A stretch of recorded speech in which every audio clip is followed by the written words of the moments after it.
أعوذ بالله من الشيطان الرجيم.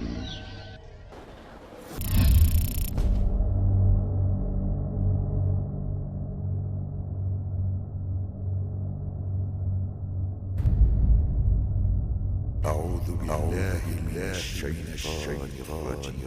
قل إن صلاتي ونسكي ومحياي ومماتي لله رب العالمين. Muslim artinya menyerah. Islam adalah konsep penyerahan. Ketika seseorang hamba menyerahkan hidupnya dan matinya kepada Allah Jalla wa'ala, kita serahkan lifestyle kita agar diatur oleh Allah. Ketika kita mengatakan gue Muslim, artinya gue menyerah kepada Allah.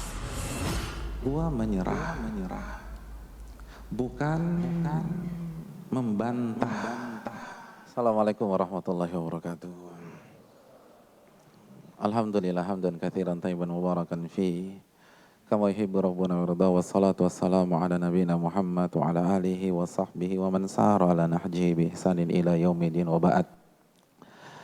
Hadirin rekan-rekan yang dirahmati oleh Allah Subhanahu wa taala, tidak ada kata yang pantas untuk kita ucapkan pada malam hari ini di masjid yang syarat akan nilai histori dan sejarah perjuangan umat Islam ini kecuali bersyukur kepada Allah Jalla wa'ala atas segala nikmat dan karunia yang Allah limpahkan dan Allah berikan kepada kita, sehingga kita bisa berkumpul di sini dalam rangka beribadah, dalam rangka bertatap muka, dalam rangka menjalin tali silaturahmi di antara kita. Tidak ada yang lebih membahagiakan seorang muslim kecuali bertemu dengan muslim yang lain dalam rangka beribadah kepada Allah Subhanahu wa taala. Oleh karena itu tidak ada kata yang pantas untuk kita tuturkan dan kita rangkai kecuali bersyukur dan bersyukur kepada Allah Subhanahu wa taala. Salawat dan salam semoga senantiasa tercurahkan kepada qudwah kita, Nabi besar Nabi Muhammad SAW beserta para keluarga, para sahabat dan orang-orang yang istiqomah berjalan di bawah naungan sunnah beliau sampai hari kiamat kelak. Hadirin rekan-rekan yang dirahmati oleh Allah Subhanahu wa taala, sebagaimana yang telah kita tahu dari judul yang telah tersebar di BC, Gua Muslim. Sebuah tema yang diangkat dari sebuah statement. Ketika kita ditanya, bro agama lo apa? Kita jawab gua Muslim. Tapi tahukah kita apa itu Muslim? Tahukah apakah itu Islam? Sederhana, namun terkadang lidah kita kurang terlatih untuk menjelaskan sebuah hal yang sederhana. Padahal ini basic, ini dasar. Ketika seseorang tidak tahu apa makna dari agamanya, maka dia tidak akan berjalan di atas pondasi agamanya tersebut. Oleh karena itu, hadirin yang dirahmati oleh Allah Subhanahu wa taala dan rekan-rekan sekalian, apa makna ketika kita ditanya lalu kita mengatakan dengan bangga go Muslim? Hadirin, kalau pertanyaan itu saya lemparkan kepada rekan-rekan sekalian, atau mungkin misalnya ada teman kita yang mau masuk Islam dan dia sudah punya keinginan untuk memeluk dan mengucapkan la ilaha illallah, namun butuh penekanan dan butuh pemantapan dari kita. Lalu dia bertanya kepada kita, tolong jelaskan dengan simpel, apa sih Islam? Apa arti ucapan saya atau gua Muslim? Kira-kira jawaban kita apa? Islam itu apa sih? Apa Islam? Dia mau masuk Islam nih. Kita bisa jelaskan dan puaskan dia ucapkan la ilaha illallah. Kira-kira jawaban kita apa? Nah, kok nggak ada? Masuk Islam dari tahun berapa, Pak? Susah ya. Kayaknya nggak jadi masuk Islam nih orang. Gimana orang Islam aja nggak tahu? Hadirin, Islam satu kata, menyerah. Itu Islam. Saya akan berikan analogi sederhana. Apabila ada seorang tentara, lalu ia dikepung oleh musuhnya, lalu dia mengangkat bendera putih, apa artinya? Menyerah. Apa yang ia lakukan berikutnya? Nextnya apa? Dia akan taruh senjatanya. Lalu ketika musuhnya memberikan sepasang borgol, kira-kira dia pakai tidak borgol tersebut? Dia pakai. Loh, Ustaz itu kan membelenggu dia. Iya, tapi dia telah menyerah. Itu konsekuensi. Dia akan pakai borgol tersebut. Lalu musuhnya meminta dia berjalan dari lokasi penangkapan ke penjara. Dan si musuh asik-asik aja naik jeep mereka. Kira-kira dia protes nggak? Enak aja, gua jalan kaki, lo jalan kaki dong. Apakah seperti itu? Tidak, dia akan berjalan dan membiarkan musuhnya naik jeep mereka. Kenapa? Karena dia sudah menyerah. Lalu begitu sampai penjara, dia bertemu dengan Pak Sipir. Lalu kata Pak Sipir, tolong tanggalkan bajumu dan pakai kostum penjara. Kan begitu ya kalau kita masuk penjara, disuruh ganti baju dan pakai kostum penjara. Iya enggak? Pengalaman dulu gimana? Pengalaman orang lain, bukan pengalaman bapak-bapak. Kalau ini kan ahli Quran, ahli masjid gitu ya. Teman mungkin pernah berkunjung. Tapi ternyata kostumnya itu jadul, kostumnya cupu gitu ya. Nggak keren banget. Terus size-nya kebesaran, kita biasa pakai S, dia kasih XL. Kira-kira kita akan pakai atau kita akan protes sama Pak Penjara? Kita akan pakai, kenapa? Karena menyerah. Lalu begitu masuk ke penjara, kita terbiasa bangun jam 8. Habis bangun mungkin coffee morning dulu atau tea morning dulu. Tiba-tiba jam 4 pagi kita dibangunin oleh Pak Sipir. Kira-kira kita bangun atau kita akan angkat selimut kita dan menutupi kepala kita? Kita akan bangun. Kenapa? Karena kita sudah menyerah. Lalu ketika jam makan siang tiba, ternyata menunya monoton, rekan-rekan sekalian. Itu lagi. Kira-kira akan kita protes? Apa lalu kita bertanya siapa chefnya ini? Tidak. Kenapa? Karena menyerah. Rekan-rekan sekalian, itu Islam. Allah berfirman dalam surat Al-An'am ayat 162, Qul inna salati wa nusuki wa mahyaya wa mamati lillahi rabbil alamin la syarikalah wa bidzalika umirtu wa ana awwalul muslimin. Katakanlah ya Muhammad kepada hamba-hambaku, Qul inna salati, sesungguhnya salatku, wa nusuki, sesembelihan dan ibadahku. Cukup sampai di sini? Tidak. Ada kelanjutannya ayat tersebut. Wa mahyaya wa mamati, hidupku dan matiku lillah. Aku serahkan kepada Allah. Aku menyerah, semua aku serahkan kepada Allah Subhanahu wa taala. La syarikalah, tidak ada sekutu bagi Allah. Aku tidak serahkan kepada dunia. Aku tidak serahkan kepada manusia. Aku tidak serahkan kepada tahta. Aku serahkan kepada Allah Subhanahu wa taala. Wa bidzalika umirtu, dan itu yang diperintahkan kepada diriku. Wa ana awwalul muslimin, dan aku adalah orang Islam pertama. Silakan cek mushaf terjemahan kita. Apa arti dan aku orang Islam pertama? Kita akan dapatkan aku adalah orang yang pertama kali menyerah kepada Allah atau berserah diri kepada Allah Subhanahu wa taala.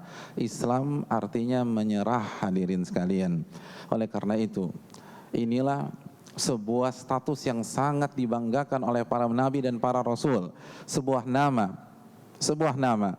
yang sangat luar biasa, nama yang diperjuangkan oleh jutaan umat manusia, nama yang dibanggakan, nama yang disanjung, nama yang apabila diinjak-injak miliaran manusia rela mengorbankan nyawanya untuk nama tersebut. Islam adalah menyerah. Inilah nama yang diminta oleh Nabi Ibrahim dalam surat Al-Baqarah ayat 128, dan ayatnya dibacakan oleh imam kita pada salat Isya tadi. Rabbana waj'alna muslimaini laka wa min dzurriyyatina ummatan muslimatan lak wa arina manasikana wa tub alaina. Rabbana waj'alna muslimaini laka, ya Allah jadikanlah kami, jadikanlah saya dan anak saya Ismail. Ini doa Nabi Ibrahim. Jadikanlah saya dan anak saya Ismail dua orang muslim. Silakan cek buku tafsir terbaik di dunia, Tafsir At-Tabari. Apa perkataan beliau? Mustaslimaini li amrika. Dua insan yang menyerah kepada perintahmu. Muslim artinya menyerah. Islam adalah konsep penyerahan. Ketika seseorang hamba menyerahkan hidupnya dan matinya kepada Allah Jalla wa'ala, kita serahkan lifestyle kita agar diatur oleh Allah. Kita serahkan kapan waktu kita bercanda dengan teman, bertemu dengan keluarga, lalu berkhalwat dengan Allah Subhanahu wa taala, berdua-duaan dengan Allah. Serahkan komposisinya kepada Allah Subhanahu wa taala. Kapan kita sujud, kapan kita bergaul, serahkan kepada Allah. Mana uang yang boleh kita makan dan mana yang tidak boleh kita makan, serahkan kepada Allah. Siapa teman yang berhak menjadi pendamping kita dan siapa yang harus kita jauhi, serahkan kepada Allah Subhanahu wa taala. Islam adalah menyerah. Inilah yang diminta oleh Nabi Ibrahim alaihissalam. Muslimaini lak wa min dzurriyyatina ummatan muslimah. Dan jadikan anak keturunan kami semuanya sebagai umat yang menyerah kepada dirimu. Islam adalah menyerah. Ketika kita mengatakan gue muslim, artinya gue menyerah kepada Allah. Gue menyerah. Bukan membantah. Karena membantah dalam bahasa Arab tidak ada yang mengatakan muslim. Membantah itu radun. Arti saya muslim, muslim adalah kata benda subjek. Jadi Islam artinya menyerah, muslim itu orang yang menyerah. Jadi ketika kita mengatakan gue muslim, itu artinya gue menyerah kepada Rabb gue gitu loh. Gue menyerah kepada Allah. Sekali lagi, bukan mendebat. Karena mendebat artinya mu'tarid. Jadi dalam bahasa Arab, debat itu bukan muslim, debat itu mu'tarid. Bukan muslim. Menolak itu rafid, bukan muslim. Jadi saya agak heran ketika ada seseorang mengaku muslim dan mengatakan, Ustaz saya rasa ayat ini tidak relevan lagi. Dia bantah ayat tersebut. Terus kita tanya, agama lo apa sih? Oh gue muslim. Lo salah. Muslim itu artinya menyerah, bukan membantah. Harusnya diganti nama, gua radun, begitu loh. Karena muslim bukan membantah artinya. Bro, ini hadis yang sahih bro. Oh gak bisa gua, ini udah lifestyle gua. Loh kok nolak? Agama lo apa? Gua muslim. Loh salah. Muslim itu menyerah. Kalau menolak itu rafid sekali lagi. Harusnya anak ganti nama, gua rafid gitu loh. Nah, itu cocok. Tapi kalau muslim tapi bantah ayat, nolak hadis, kekeh dengan ininya atau memberikan catatan kaki. Menurut saya begini Ustadz, kok menurut Anda sih? Bukan menurut Anda. Anda tidak punya hak untuk memberikan catatan kaki karena muslim itu menyerah, bukan memberikan catatan kaki. Kalau memberikan komentar dalam bahasa Arab itu mu'tarid. Memberikan komentar. Harusnya Anda ganti, saya mu'tarid, bukan saya muslim. Muslim itu menyerah. Sesimpel itu. Oleh karena itu, slogan orang-orang muslim itu kan surat An-Nur ayat 51 ketika Allah berfirman innama kana qaulal mu'minin idza du'u ila Allahi wa li rasulihi liyahkuma bainahum an yaqulu sami'na wa ata'na. Sesungguhnya respon feedback orang-orang muslim ketika diajak kembali kepada Allah, kembali kepada Rasul agar Rasul mengatur kehidupan mereka, maka mereka akan mengatakan apa? Sami'na wa ata'na, kami dengar dan kami taat. Kenapa demikian? Itu ada korelasinya dengan nama kita. Kita muslim. Arti muslim menyerah. Yang namanya orang menyerah itu dengar dan taat. Bukan dengar dengan bantah. Bukan dengar lalu dipertimbangkan. Orang yang menyerah itu dengar dan taat. Ketika ada seorang koruptor menyerah ketika didatangi oleh KPK, lalu KPK mengatakan, Bapak harus ikut kami sekarang juga. Apakah dia bisa bilang, saya pikir-pikir dulu sama teman saya dan suami istri saya? Kan tidak. Dia akan ikut. Kenapa? Karena menyerah. Tapi kenapa banyak orang udah jelas ini haram, tapi masih saya pikir-pikir dulu. Diubah. Ayatnya itu sami'na wa ata'na. Dia baca sami'na wa pikir-pikirna lah. Dipikir-pikir dulu sama dia, subhanallah. Kan ayatnya sami'na wa ta'na, kami dengar, kami taat. Itu muslim. Karena orang menyerah, orang yang sudah menyerah cuman punya dua jawaban, dengar taat, dengar taat, dengar taat, dengar taat. Makanya Allah tuh heran. Dan Allah mengatakan nggak pantas. Allah berfirman dalam surat Al-Ahzab ayat 36. Allah katakan makana li mu'minin wala mu'minatin idza qadallahu wa rasuluhu amran an yakuna lahumul khiyaratu min amrihim. Nggak pantas kata Allah. Nggak pantas. Siapa yang nggak pantas? Seorang mukmin, seorang muslim, baik laki-laki maupun wanita, jika dia sudah berhadapan dengan firman Allah, keputusan Allah, ketetapan Allah, an yakuna lahumul khiyaratu min amrihin. Lalu dia mencari plan B, plan C, plan D dari kepala mereka, dari hawa nafsu mereka, dari kepentingan mereka. Enggak pantas kata Allah. Kenapa? Karena bertentangan kembali kepada konsep kita. Apa sih arti muslim? Muslim itu orang yang menyerah. Ya enggak pantas dong. Orang yang menyerah itu nyari opsi lain dari apa yang Allah tetapkan. Karena arti Islam itu menyerah. Kita menyerahkan hidup kita dan mati kita kepada Rabbul Alamin. Oleh karena itu hadirin yang dirahmati oleh Allah, rekan-rekan sekalian yang saya hormati. Inilah alasannya ketika Allah berbicara tentang agama kita, ayatnya terkenal deh. Allah berfirman dalam surat Al-Baqarah ayat 208, ya ayyuhalladzina amanu udkhulu fis-silmi kafah. Wahai orang-orang beriman, wahai orang-orang Islam, masuklah ke dalam Islam secara kafah. Apa arti kafah? Totalitas. Apa maknanya? Lagi-lagi kembali kepada arti seorang muslim. Karena orang yang menyerah, maka dia akan masuk sistem secara total. Iya apa enggak sih? Iya kan, orang kalau menyerah, dia akan masuk sistem secara total. Dia nggak akan bicara like atau dislike lagi. Dia menyerah. Makanya Allah bertanya, afatu'minuna bi ba'dil kitab wa takfuruna bi ba'd? Apakah kalian beriman kepada sebagian ayat dan kalian kufur kepada sebagian yang lain? Orang yang menyerah itu masuk ke dalam sistem secara total. Seseorang yang menyerah lalu masuk penjara, maka dia akan masuk ke dalam sistem penjara secara total. Bukan hari Senin di Cipinang, hari Selasa di Sisingamangaraja, kecuali kerjasama dengan oknum, kan begitu. Adapun secara konsep awal, maka dia harus mengikuti sistem. Makanya kita diperintahkan masuk, karena kita menyerah, bukan menambah. Masuk. Udkhulu, perintahnya udkhulu, masuk ke dalam sistem, bukan ngotak-ngatik sistem. Itu bukan menyerah, itu konsultan. Oh ini salah ini Pak, harusnya begini. Kan begitu. Konsultan dalam bahasa Arab itu artinya mustasyar, bukan muslim. Muslim lagi-lagi apa tadi? Menyerah. Bukan ngotak-ngatik, bukan nambah, bukan ngurangin. Muslim itu menyerah. Makanya orang yang menyerah udkhulu fisilmi kafah, masuk ke dalam Islam secara totalitas. Hadirin yang dirahmati oleh Allah, itu Islam. Dan simpel aja loh rekan-rekan sekalian. Allah kan nggak pernah maksa kita. Allah nggak pernah maksa kita. Yang mengatakan gue muslim kita, yang masuk Islam kita. Saya ingin tanya, ada di antara rekan-rekan di sini yang masuk Islam kepaksa? Siapa? Coba angkat tangan. Yang kepaksa. Gak apa-apa, biar kita bantu nanti.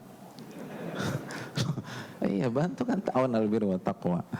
Ada yang masuk Islam kepaksa, diancam mau dibunuh misalnya? Rasa enggak ya? Enggak, alhamdulillah. Dan itu konsep Allah. Setelah ayat kursi Allah katakan la ikraha fid din, tidak ada paksaan di dalam agama. Enggak ada paksaan. Bahkan malam ini yang mau murtad silakan murtad. Allah berfirman dalam surat Al-Kahfi ayat 29, faman syaa falyu'min wa man syaa falyakfur. Barang siapa yang melanjutkan keimanannya silakan dia beriman. Barang siapa murtad ahlan wa sahlan kata Allah. Ahlan wa sahlan. Faman syaa falyu'min wa man syaa falyakfur. Barang siapa yang ingin beriman silakan dia beriman. Yang mau murtad silakan murtad kata Allah. Enggak ada paksaan. Tidak ada yang memaksa kita mengatakan saya muslim. Tidak ada yang memaksa kita mengatakan gue muslim. Kita mengatakannya. Allah hanya minta kita jujur, itu aja kok. Jujur dong. Kita kan udah dewasa. Makanya kan syarat taklif itu apa? Dewasa. Kenapa? Karena anak kecil omongannya nggak bisa dipegang gitu loh. Ketika pergi ke sebuah toko mainan, Pak aku mau mainan ini Pak, janji ya ini bulan ini ya. Iya Pak. Minggu depan ketemu mainan yang baru minta lagi. Karena anak kecil omongannya nggak bisa dipegang. Beda dengan orang dewasa. Orang dewasa kita pegang omongannya. Tidak ada yang memaksa kita mengucapkan saya muslim. Tidak ada yang memaksa kita meletakkan kata Islam di kolom KTP kita. Kita yang menaruh. Bahkan kalau diganti sama Pak Lurah kita marah. Muhammad Ali Protestan. Kira-kira antum marah nggak? Marah kan? Kita nggak terima. Tapi apakah itu hanya sebuah kata? Kan tidak. Hadirin yang dirahmati oleh Allah Subhanahu wa taala, muslim artinya menyerah dan gak ada yang maksa kita. Allah cuma minta kita jujur dong, jujur, fair dong. Hadirin yang dirahmati oleh Allah Subhanahu wa taala, ketika kita mengatakan itu maka masuklah. Saya berikan analogi sederhana hadirin sekalian. Misalnya kita punya anak nih. Atau kita punya anak Anak kita sekolahin nggak misalnya? Oh, ini kajian anak muda ya? Anaknya udah berapa? Nggak ada. Misalnya anaknya SD lah. Kak Afani punya anak apa? Sudah Ustaz, alhamdulillah. Yang pertama kuliah semester berapa? Anak muda pada waktunya Ustaz. Pertama usia? 4 tahun baru. Oh, masih 4 tahun. Ya misalnya anak kita usia SD, atau mungkin kita punya keponakan atau punya adik lah. Kita punya adik anak SMA. Anak SMA, kira-kira kalau kita punya adik di sekolahin apa enggak? Di sekolahin ya, anak kita ini kita sekolahkan. Saya ingin tanya, ketika kita masukkan ke sebuah sekolah, kita akan cari sekolah yang ada rules, yang ada peraturan, ada sistem, atau kita cari yang tidak ada peraturan? Oh, sekolah adik saya asik Pak Ustadz. Mau datang jam 7 boleh, jam 9 boleh, jam 1 juga boleh. Apakah seperti itu? Enggak kan, kita akan cari sekolah yang ada peraturannya. Ternyata adik kita nggak mau ikut peraturan. Atau anak kita yang SD itu mungkin salah pergaulan, nggak mau ikut peraturan. Biasanya salah satu peraturan kan seragam ya. Seragam SD itu Senin masih putih-putih ya, putih-putih. Selasa sampai Kamis kalau negeri itu apa? Putih merah ya. Kalau Jumat batik atau koko mungkin. Nah, ini anak kita yang masih SD ini mungkin kelas 2, kelas 3 nggak mau ikut peraturan. Hari Senin dia pakai batik. Selasa sampai Kamis dia pakai putih-putih, Jumat dia pakai putih merah. Kira-kira kita dipanggil nggak? Itu dipanggil ya. Dipanggil oleh pihak sekolah, baik guru BP, BK atau kepala sekolah. Terus ketika kita datang sebagai wali murid, maka pihak sekolah mengatakan, Assalamualaikum Pak, Waalaikumsalam, selamat datang di sekolah kita, selamat datang. Begini Pak, saya mau kasih tahu anak Bapak nggak mau ikut peraturan masalah seragam. Hari Senin tadi dia pakai apa? Dia pakai batik. Hari Selasa, Rabu, Kamis, dia malah pakai putih-putih. Jumatnya dia pakai putih merah. Terus kita katakan bagus itu. Saya aja bapaknya nggak pernah ngatur, Anda lagi ngatur-ngatur. Kira-kira apa kata sekolah hadirin? Simpel aja kata sekolah, benar Pak, kami tahu Bapak adalah orang tuanya. Tapi ingat, Bapak yang memasukkan anak Bapak ke sekolah kami. Dan gak ada yang maksa loh Pak. Dan sekolah kami punya peraturan. Kalau Bapak gak suka, monggo. Bapak tahu pintu gerbangnya ada di mana. Kan begitu. Apa bedanya dengan kehidupan? Kita yang masuk agama ini dengan kerelaan, gak ada yang maksa. Dan agama kita punya peraturan. Kalau gak suka tinggal pindah kata Allah. Al-Kahfi 29 tadi. Waman sya'a falyakfur. Barang siapa yang gak suka, silakan murtad.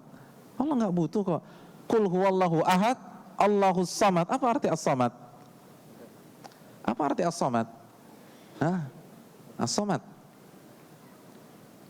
Apa artinya? Ini tawaduk semua nih kayaknya akhwannya. Nggak mau menonjolkan diri kan begitu, padahal di luar kepala semua. As-samad adalah zat yang dibutuhkan oleh seluruh pihak dan di waktu yang sama tidak butuh dengan pihak yang lain. Allah nggak butuh sama kita kok. Makanya kalau nggak suka silakan. Allah minta kita jujur. Karena Allah nggak suka orang yang nggak fair, orang yang tricky itu Allah nggak suka.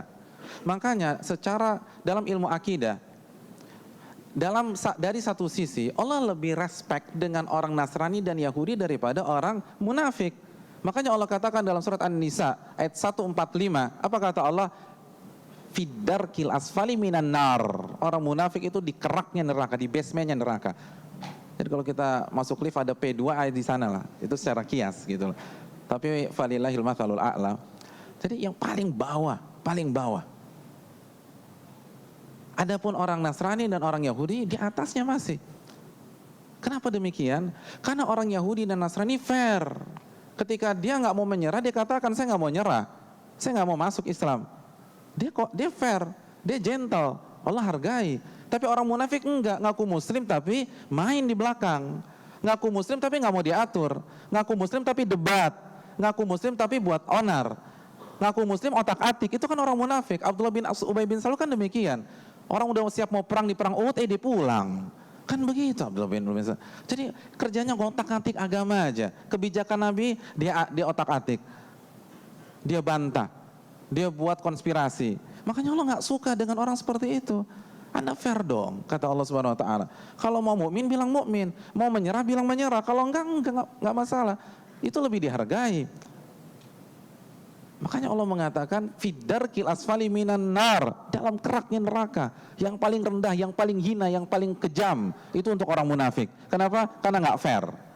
Dia bilang menyerah, tapi ternyata derap langkahnya, kehidupannya nggak pernah menyerah sama sekali kepada Allah Subhanahu Wa Taala. Maka jangan sampai kita menjadi orang munafik. Saya ingin tanya sama rekan-rekan sekalian, ini hadis sudah lama ya. Insya Allah ini semua tahu lah. Tanda orang munafik itu apa sih? Ayatul munafiki salat, hadis Bukhari. Tanda orang munafik itu ada 3. Yang pertama apa? Idza haddatsa kadzaba. Jika dia berbicara bohong. Bohong. Hadirin, bohongin teman boleh nggak? Nggak boleh kan? Bohongin teman tuh nggak boleh. Makanya kan makan yang paling nggak enak di dunia pergaulan Jakarta apa? Makan teman. Nah itu paling nggak enak tuh. Oh iya, nyebelin banget. Lu temen sendiri dimakan. Dan salah satu bentuk makan teman kan ngebohongin teman. Nah, ngebohongin teman aja dosa besar. Apalagi ngebohongin Allah. Ketika kita mengucapkan saya muslim, lalu kita nggak mau diatur, kita nggak mau menyerah, kita tricky, kita main belakang, kita tambah atau kita kurangi. Itu kan berarti ngebohongin Allah. Allah dibohongin, subhanallah. Lalu Anda merasa bisa hidup dengan tenang? Gak bisa lah. Ngomongin manusia aja dosa besar loh, apalagi kita bermain dengan Allah. Wa makaru wa makarallah, kata Allah. Mereka bermain, mereka triki, Allah balas permainan mereka. Hadirin, hidup cuma sekali. Apapun komentar kita mati juga kok. Semua meninggal dunia, semua akan menghadapi sakratul maut. Menyerahlah kepada Allah Jalla wa'ala. Kan kita pakai analogi tadi, ketika tentara itu menyerah, dia akan taruh senjatanya. Nah begitu juga apabila seorang hamba mengatakan saya muslim, gue muslim nih, ya letakkan dong senjata kita. Senjata apa? Senjata ego, senjata emosi, senjata hawa nafsu, senjata kepentingan, itu letakkan semua. Kalau nggak, Anda nggak menyerah. Kita tarik bendera putih, lalu senjata masih di sini, kira-kira musuh kita ngapain? Ya nembak. Lah Anda nggak letakkan senjata Anda, letakkan senjata kita. Kita menyerahlah kepada Allah. Gak ada jalan keluar. Semua akan mati. Kullu nafsin dha'iqatul maut. Ketika seorang sudah hopeless, maka dia akan pasrah. Jadi kayaknya kita itu berjalan di dunia atau menikmati masa muda, kayaknya kita hidup selama-lamanya. Karena itu gak sesuai dengan fitrah. Fitrah manusia, kalau sudah mentok sana, mentok sini, atas, bawah, mentok, depan, belakang, mentok, dia akan pasrah. Dia akan duduk aja begini selonjoran. Kan begitu kalau orang udah lemes. Nah begitu juga Nabi katakan kita ini berada di dalam kotak kematian kita. Hadis Tirmidzi. Lalu itu sikap orang yang akan mati. Kita butuh ampunan dari Allah Jalla wa'ala. Menyerahlah kepada Allah. Qul inna salati wa nusuki wa mahyaya wa mati lillahi rabbil alamin. Hadirin yang dirahmati oleh Allah Subhanahu wa ta'ala. Maka jujurlah, jangan sampai kita seperti orang munafik. Jika berbicara dia berbohong. Kita mengaku gue muslim, gue menyerah, tapi ternyata kita bermain di belakang kata-kata tersebut. Islam adalah konsep penyerahan. Ada berapa menit lagi Afani? Lanjut Ustaz. Lanjut. Ya. Antum bilang selesai, Ana tetap lanjut. Karena Ana ustadznya. Ana menyerah Ustaz.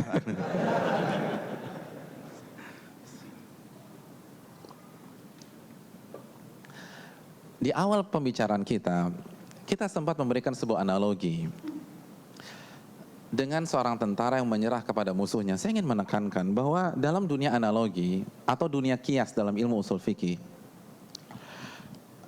dua hal yang dianalogikan itu tidak harus sama dari semua sisi, nggak harus sama. Karena kalau sama dari sisi-sisi itu bukan analogi, mungkin kembar siam namanya kan begitu ya. Analogi itu cukup sama dalam satu sisi, lalu kita tarik benang merah maka kita samakan hukumnya, itu analogi. Nah, saya memberikan contoh tentara yang menyerah itu hanya untuk menyederhanakan makna dari Islam. Tapi banyak perbedaan dan salah satu perbedaannya sangat fundamental. Maksudnya apa sih? Maksudnya ketika tentara menyerah kepada musuhnya, dia menyerah kepada siapa? Dia menyerah kepada pihak yang membenci dia. Pihak yang dendam sama dia, pihak yang akan melukainya, pihak yang akan mencederainya, bahkan mungkin menyiksa dan membunuh, bahkan mungkin melecehkan secara seksual. Tapi ketika seorang hamba menyerah kepada Allah, siapa Allah Subhanahu wa taala, ikhwatal iman? Allah adalah Ar-Rahman, yang Maha Pengasih. Allah adalah Ar-Rahim, yang Maha Penyayang. Nabi menyatakan dalam hadis Umar, "Lallahu arhamu bi ibadihi min hadhihi bi waladiha." Allah lebih sayang kepada hambanya dibanding sayangnya seorang ibu kepada anak yang baru ia temukan beberapa saat yang lalu. Jadi hadis ini ada punya kronologi. Ada seorang ibu yang berada di masa menyusui, kehilangan anaknya. Anaknya hilang beberapa jam. Kira-kira tuh ibu panik nggak? Panik lah. Kalau anaknya SMP hilang paling ke rental PS atau game online. Tapi ini anak 6 bulan, 5 bulan, siapa nggak panik? Lalu dia cari ke sana, cari ke sini. Ternyata ditemukanlah anaknya tersebut. Ketika ditemukan, langsung dia datangi, ia angkat, ia peluk, ia dekap, dan langsung ia susui di tempat itu juga. Nah, fenomena yang penuh dengan nuansa kasih sayang tersebut, itu tidak disia-siakan oleh Nabi kita SAW.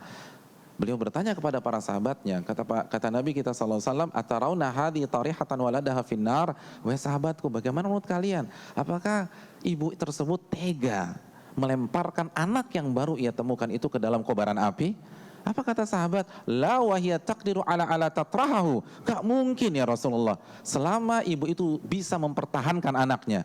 Baru Nabi menjelaskan kaidah di atas, sallallahu arhamu bi ibadihi min hadhi bi waladiha. Allah lebih sayang kepada hambanya dibanding kasih sayang seorang ibu kepada anak yang baru ia temukan tadi. Sebagaimana seorang ibu tidak akan meracuni anaknya, falillahil mathalul a'la, apalagi Allah.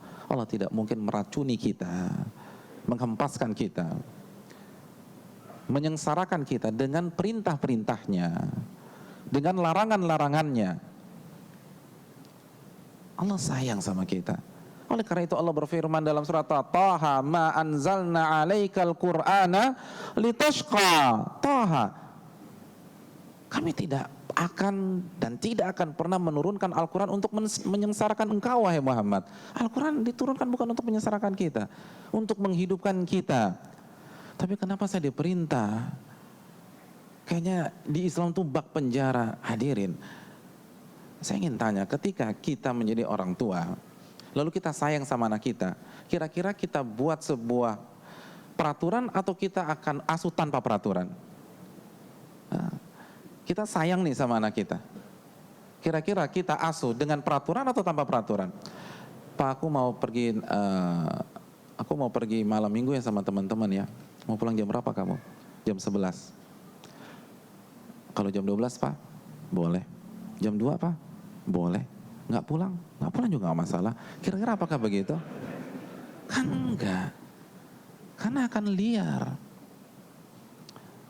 Anak kita SMP pulang ngisep, bahkan mungkin bukan rokok, ganja mungkin. Kalau zaman dulu waktu cimeng ya. Sekarang apa sih? Sekarang apa? Ganja masih cimeng. Dia ngisep cimeng begitu. Lalu dibiarkan saja sama ibunya. Bu, kenapa ibu biarkan? Sayang Pak Ustadz. Jangan membunuh kreativitas anak. Apakah seperti itu? Kan enggak lah. Orang tua yang sayang itu pasti akan memberikan peraturan. Akan memberikan kata haram kepada anaknya. Kenapa? Karena kalau dia dibiarkan hancur anak dia. Nah begitu juga Allah tahu kita. Kita ini itu kalau dibiarkan liar. Allah katakan tentang manusia zaluman jahula. Manusia itu zalimnya minta ampun dan bodohnya kelewatan kata Allah. Maka Allah buat peraturan. Kalau nggak repot. Simpel aja deh, kita dari Al-Azhar itu mau ke Pancoran. Kalau semua traffic light hijau semua, kira-kira kita sampai Pancoran nggak? Nggak ada. Harus ada lampu merah. Walaupun semua pengguna jalan nggak suka dengan lampu merah. Tapi harus ada lampu merah, harus berhenti sebentar, harus injek rem. Bukankah lampu merah adalah istilah dalam dunia traffic? Dan kalau kita taruh di dalam bidang agama itu adalah haram. Karena lampu merah adalah haram menginjak gas, haram berjalan. Allah tahu manusia ini itu kalau dibiarkan itu liar. Justru deadlock kalau semua perempatan lampu hijau perempatan kedua lampu hijau, perempatan berikutnya lampu hijau. Bukankah itu yang diinginkan oleh seluruh pengguna jalan? Coba tanya, lakukan survei ke setiap pengguna jalan, baik yang naik motor, naik mobil, warna apa yang Anda harapkan dan Anda idam-idamkan di jalan? Semua sepakat hijau. Semua sepakat, ya sama seperti kita hidup. Semua kita pengen halal, halal, halal, halal, halal, halal. Tapi Anda akan hancur. Gak bisa seperti itu. Kita harus ngalah dulu. Justru kalau Anda hijau semua, Anda gak akan sampai tempat. Demi Allah gak akan sampai tempat. Karena gak bisa hidup demikian. Allah tahu, Allah sayang sama kita. Allah gak ingin kita hancur. Karena kasih sayang Allah kepada kita. Hadirin, kita menyerah kepada Al-Alim, kepada Al-Khabir. Apa arti Al-Alim? Yang maha mengetahui. Itu kan konsep asma wa sifat kita. Kenapa kita nggak percayakan sama yang maha mengetahui? Allah berfirman tentang ilmu Allah dalam surat Al-An'am ayat 59. Wa indahu mafatihul ghaibi la ya'lamuha illahu. Dan Allah yang memiliki kunci-kunci hal yang gaib. Tidak ada yang mengetahui kecuali Allah. Wa ya'lamu ma fil barri wal bahar. Dan Allah yang mengetahui apa yang terjadi di daratan dan apa yang terjadi di perairan, baik lautan maupun air tawar. Wa ma tasqutu min waraqatin illa ya'lamuha. Dan tidaklah sebuah daun yang jatuh kecuali Allah mengetahui dari dahan mana, dari pohon apa, dan kemana tertiup angin, dan kemana ia terhempas. Allah tahu, ada datanya semua di sisi Allah. Wal habbatin fi dhulumatil ard. Dan tidaklah ada biji yang jatuh ke dalam dasar samudra lalu tertutup dengan pasir yang ada di dasar samudra tersebut di tengah malam yang sangat gelap dan hujan deras dan tidak ada cahaya rembulan. Allah tahu di mana biji itu berada. Allahu Akbar. Wala ratbin wala yabisin. Dan tidaklah ada benda yang padat maupun benda yang basah, atau benda yang kering dan benda yang basah, illa fi kitabim mubin, kecuali Allah catat seluruhnya di Lauhil Mahfuz. Itu pihak yang meminta kita menyerah kepada dirinya, lalu kita nggak percaya. Kenapa kita bisa menyerahkan urusan kita kepada manusia? Karena kecerdasannya, tapi kita tidak percaya kepada Allah Jalla wa'ala. Hadirin, Allah berfirman dalam surat Al-Mulk ayat 14, ala ya'lamu man khalaqa wa huwal latiful khabir. Saya ingin bertanya kepada rekan-rekan sekalian, kalau kita punya BMW, kita punya BMW seri 5 atau seri 7, kira-kira ketika harus servis, kita servis ke bengkel mana? Ke bengkel Daihatsu? Ke Datsun? Ke Proton? Tidak. Tanpa mengurangi rasa hormat kita kepada merek-merek tersebut. Tidak ada maksud sama sekali. Tapi logikanya kita akan bawa kemana? Bengkel BMW. Kenapa demikian? Simpel saja. Pabrikannya lebih ngerti tentang di mobil, Pak Ustadz. Kan begitu ya? Pabrikannya lebih paham. Maka ingatlah terus ayat 14 dalam surat Al-Mulk di atas. Ala ya'lamu man khalaqa wa huwal latiful khabir. Bukankah yang menciptakan Anda lebih tahu tentang Anda? Allah yang menciptakan kita, Allah lebih tahu tentang kita.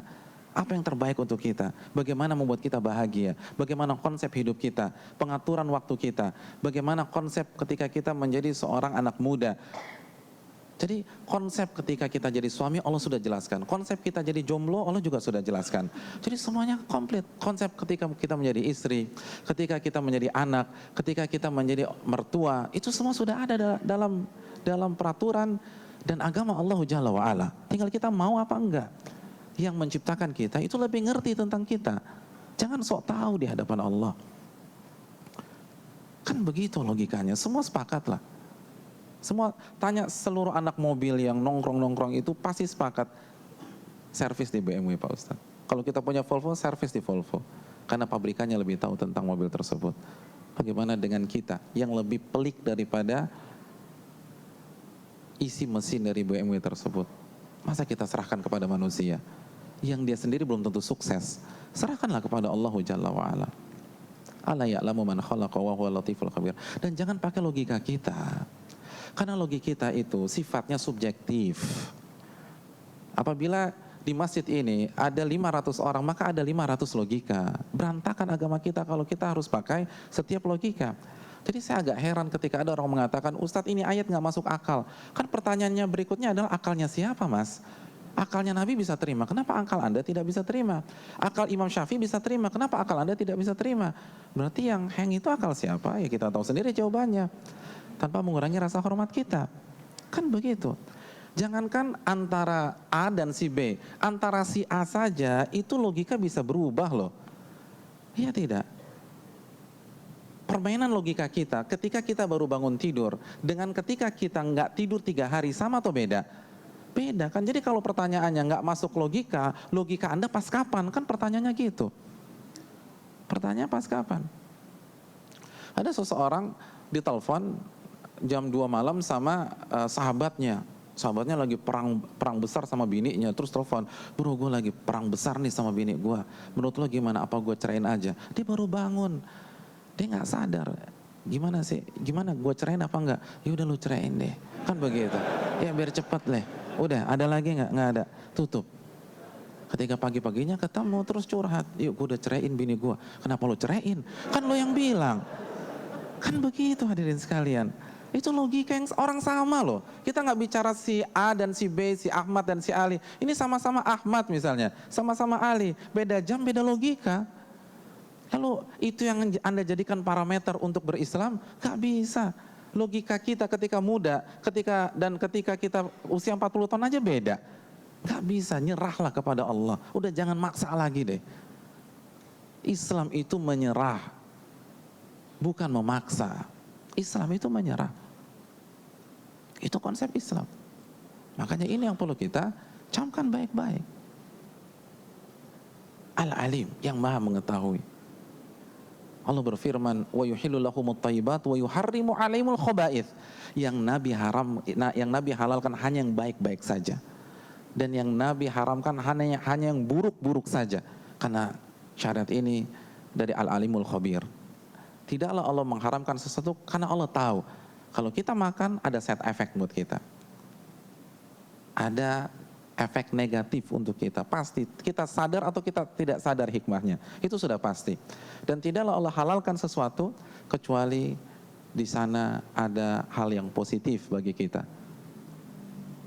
Kenapa kita bisa menyerahkan urusan kita kepada manusia, kita tidak bisa secerahkan kepada Allah? Simpel aja, kalau misalnya orang tua kita kena sakit gula, na'udzubillah, la qadarallah, semoga itu tidak terjadi. Tapi apabila misalnya ada orang tua kena sakit gula, lalu terluka di tangannya, lalu terapi A, terapi B, terapi C ternyata tidak menunjukkan hasil positif, tangannya membusuk, maka dokter mengatakan amputasi. Kita akan lakukan second opinion. Kata dokter kedua amputasi. Kita akan mungkin third opinion. Dokter ketiga mengatakan amputasi. Pertanyaan saya, kita akan amputasi apa tidak? Ya? Atau kita sebagai anak kita akan tanda tangan untuk amputasi apa tidak? Amputasi tidak? Amputasi. Kenapa Pak? Kok mau tangannya dipotong? Saya serahkan saja sama dokter saya, Ustaz. Dokter saya pakarnya. Ini dokter terbaik di Indonesia. Tuh bisa. Jadi kalau manusia suruh kita potong tangan, kita potong tangan kita. Tapi Allah cuma suruh kita sholat, nggak sholat itu loh. Itu logika macam mana? Kan begitu. Manusia minta kita potong kaki kita potong kaki kita. Tapi Allah minta kita nutup aurat, kita nggak tutup-tutup. Kemana akal sehat kita? Apakah Allah lebih rendah daripada ilmu manusia? Ilmu dokter bisa salah, tapi ilmu Allah tidak mungkin salah.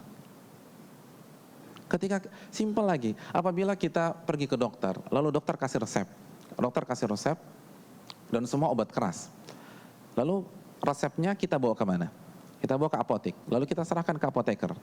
Kira-kira kita ikut masuk ke dalamnya atau kita tunggu di ruang tunggu? Kira-kira biasanya nih pengalaman, kalau kita tembus obat, kita masuk ke dalam, saya harus cek Pak Ustadz, saya nggak bisa serahkan begitu aja. Kalau di salah aduk kan fatal. Apa kita tunggu di ruang tunggu? Kita akan tunggu di ruang tunggu, kenapa? Kita serahkan aja sama ahlinya Pak Ustadz, udah duduk aja deh. Padahal itu kan fatal. Kalau tuh apoteker salah meracik, mati nggak? Mati, keracunan. Jadi kalau itu kok bisa nyerah kepada manusia, tapi kenapa kita nggak bisa nyerah kepada Allah? Kalau sama manusia jiwa kritisnya tuh nggak main, tapi kalau sama Allah kenapa begini, kenapa nggak begini? Padahal Allah minta sami'na wa ta'na. 2 kata dulu deh, dengar, taat, yang lain belakangan. Tapi kita nggak bisa. Tapi kalau manusia nggak berani tuh nanya. Ada jenderal bintang 4 panggil kopral, Pak Kopral beli gado-gado cabenya 4,5, berani mengatakan kenapa Dan? Kenapa Dan? Berani kenapa Dan? Nggak berani kenapa Dan? Kenapa bintang 4? Tapi kalau sama Rabbul Alamin berani, kenapa sih? Tapi sama yang punya neraka tuh berani, kenapa sih? Subhanallah, angkuh sekali kita ini. Kalau sama manusia nggak berani tuh, tapi sama Allah berani. Padahal Allah bisa hancurkan kita dalam hitungan detik atau sebelum hitungan detik itu berjalan. Afa aminu makrallah, apakah kalian merasa aman dari pembalasan Allah Jalla wa'ala? Oleh karena itu, rekan-rekan sekalian, sobat muda yang saya hormati dan saya muliakan karena Allah Subhanahu wa taala, menyerahlah kepada Allah. Karena nggak ada alasan untuk tidak menyerah kepada Allah. Kalau kita bisa menyerahkan urusan kita kepada manusia, kenapa kita tidak bisa menyerahkan hidup kita dan mati kita kepada Allah Subhanahu wa taala? Allah yang paling tahu konsep kebahagiaan, bukan manusia. Dan konsepnya sudah ditawarkan kepada kita. Allah hanya minta udkhulu fi silmi kafa, masuklah ke dalam Islam secara total. Mungkin ini sesi teori, sesi materi yang bisa saya sampaikan. Wassalamualaikum Muhammad. Kita buka sesi share. Ya, barang saya ingin bertanya atau ingin mengkoreksi jika saya ada kesalahan ketika menyampaikan, saya berikan kesempatan. Masya Allah. Ajib ya, tegang semua. Tapi Ustadz, Ana ada pertanyaan nih. Sebelum dimulai nanti tanya jawab ke laki-laki, bagian laki-laki, Ana ada pertanyaan Ustadz. Konsep menyerah dalam Islam itu seperti apa sih? Apa memang ya menyerah, geletak, nyerah, ngadep matahari, atau geleng-geleng, atau nggak berbuat apapun? Kalau ditanya, kenapa Van lo? Gue nyerah nih, gue kuyuk nih, atau apa? Gimana Ustadz? Ya, terima kasih Jazakallah. Akhwani dan rekan-rekan yang dirahmati oleh Allah Subhanahu wa taala. Maksud menyerah yang sedang kita bahas pada saat kita membaca tafsir para ulama tentang kata Islam dan kata Muslim, itu menyerah kepada sistem Allah Subhanahu wa taala. Dan dalam sistem Allah itu, Allah membagi, secara garis besar Allah membagi dua. Ada hal-hal yang kita boleh improvisasi di sana, kita boleh keluarkan seluruh kemampuan kreativitas kita selama tidak haram. Ada hal-hal yang dimana benar-benar harus nyerah secara total, harus mengikuti secara total, seperti sholat subuh 2 rakaat, sholat zuhur 4 rakaat. Mau tanya pakar fikih manapun, kenapa 2 rakaat nggak akan ada jawaban, atau kayaknya nggak relevan lagi lah gitu loh, karena di Jakarta ini kita harus pergi sebelum subuh. Gimana kalau sholat subuh 1 rakaat aja? Nggak bisa gitu loh, 2. Dan itu nggak ada reasonnya gitu loh.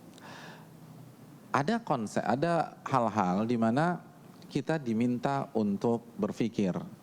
Seperti Nabi mengatakan, akhwani, antum a'lamu bi umuri dunyakum, kalian tuh lebih paham tentang urusan dunia kalian.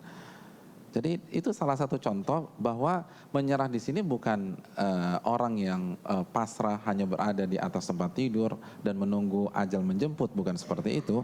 Tetapi hendaknya setiap derap langkah kita serahkan kepada Allah, biar Allah yang mengaturnya. Kapan kita maju, kapan kita mundur, kapan kita berkreasi, kapan kita harus tundukkan diri kita dan mengatakan sami'na wa ata'na. Dan kapan kita harus ke kanan, kapan kita harus ke kiri, kapan kita harus fight, kapan kita harus relakan, harus kita ikhlaskan hal tersebut. Maka itu yang diinginkan oleh Allah Subhanahu wa taala. Dan satu ayat yang tertinggal pada sesi tadi, bahwa Allah menyatakan fa illam yastajibu laka fa'lam annama yattabi'una ahwa'ahum. Kalau mereka tidak mau menyerah kepada engkau wahai Muhammad dan mengikutimu, maka simpel aja, yang mereka ikuti hanya hawa nafsu mereka. Mau pakai bahasa A, pakai bahasa B, pakai bahasa sains, pakai bahasa anak muda, intinya mereka mengikuti hawa nafsu, titik, kata Allah Subhanahu wa taala. Mungkin itu. Oke, kita buka sesi kepo. kepo semua ya. Oke, ayo Bang, silakan Bang. Terima kasih. Assalamualaikum warahmatullahi wabarakatuh. Waalaikumsalam warahmatullahi wabarakatuh. Kayaknya dari pembahasan ini benar-benar nyerah deh. Gua Muslim, gua nyerah. Semalam ini gua nyerah banget gitu. Tapi gini Ustadz, dari penyerahan diri itu kan harus ada ujungnya Ustadz. Ujungnya kan kita pengen selamat nih. Nah kita ini kan yang katanya muda nih, ingin nyerah, pengen selamat, terus pada titik tertentu baru bisa sholat gitu. Apa cukup Ustadz? Gue Muslim, gue nyerah, ya gue baru bisa sholat, terus masuk surga. Mungkin bisa kasih pandangan Ustaz. Terima kasih. Wassalamualaikum warahmatullahi wabarakatuh. Ya, waalaikumsalam warahmatullahi wabarakatuh. Gue Muslim, gue nyerah, dan simbol penyerahan sholat. Sholat saja. Sholat aja. Ya, makasih. Sebenarnya kalau dia benar-benar sholat yang benar, yang khusyuk, dia akan mengklarifikasi sendiri statement tersebut. Karena Allah berfirman, Inna sholata tanha anil fahsya'i wal munkar. Sesungguhnya sholat itu mencegah dari perbuatan keji dan mungkar. Jadi sholat itu akan mendorong kita mengerjakan amal ibadah yang lain. Itu kalau sholatnya khusyuk, sholatnya benar-benar total. Sholatnya solu kama ra'aitumuni usolli, sholatlah kalian sebagaimana kalian mataku sholat. Sholatnya itu mentadaburi setiap bacaan yang dia baca. Karena kan sholat sendiri itu kan simbol penyerahan, simbol kehinaan, simbol kekerdilan seorang hamba. Makanya pintu masuk ke dalam sholat adalah ucapan Allahu Akbar, Allahu Akbar. Dan zikir ini yang paling sering di dalam sholat. Jadi zikir yang paling sering atau bacaan yang paling sering kita baca dalam sholat adalah Allahu Akbar. Ketika mau mulai Allahu Akbar, mau ruku Allahu Akbar, mau sujud Allahu Akbar, mau duduk di antara duduk sujud Allahu Akbar, mau sujud lagi Allahu Akbar. Apa arti Allahu Akbar? Allah Maha Besar. Kalau Anda benar-benar meresapi apa yang Anda ucapkan, maka kenapa Anda tidak menyerah kepada yang Maha Besar? Sujud itu kan simbol penyerahan. Itu benar-benar menjatuhkan gengsi kita, harga diri kita ke titik nadir, itu sujud. Jadi kalau kita benar-benar paham, kita yang akan mengklarifikasi. Jadi statement itu nggak perlu dibantah. Tapi cuman kita minta sama dia, bro lo sholat yang benar dong gitu loh. Udah paham belum Al-Fatihah? Sudah paham belum makna dari Subhana Rabbiyal Azim? Sudah paham belum makna Subhana Rabbiyal A'la? Ngerti nggak kenapa Allah suruh ruku? Allah suruh sujud dan seterusnya. Kalau dia paham, insya Allah dia berubah sendiri. Inna salata tanha anil fahsya'i wal munkar. Sesungguhnya salat itu mencegah perbuatan keji dan mungkar. Dan apabila tidak ada perubahan, maka itu bukan salat yang benar dan salat yang menyerah, dan dia tidak serius dalam mengucapkan hal tersebut. Itu poin yang pertama. Poin yang kedua, sekali lagi, simpelnya gini deh. Ucapan gue Muslim itu nggak gratis. Ucapan saya Islam itu nggak murah. Allah berfirman dalam surat Al-Ankabut ayat 2, ahasiban nas an yutraku an yakulu amanna wa hum la yuftanun. Apakah manusia berpikir mereka akan dibiarkan begitu saja memproklamirkan saya Muslim, saya beriman, saya Islam, lalu mereka tidak diuji oleh Allah Subhanahu wa taala? Allah akan uji. Allah akan uji kita. Sehingga terlihat benar mana seorang muslim yang sejati dan mana yang Allah firmankan dalam surat Al-Hajj ayat 11. Allah berfirman, wa minan nas man ya'budullaha ala harf. Di antara manusia ada yang beribadah kepada Allah di tepian. Di tepian. Jadi kalau dia ke pantai, dia nggak mau diving, dia nggak mau nyebur, dia nggak mau basah-basahan, dia hanya mau main di tepian aja. Yang penting lutut basah, mata kaki basah, mungkin selfiean, terus dia ngaku dia sudah main ke pantai tersebut.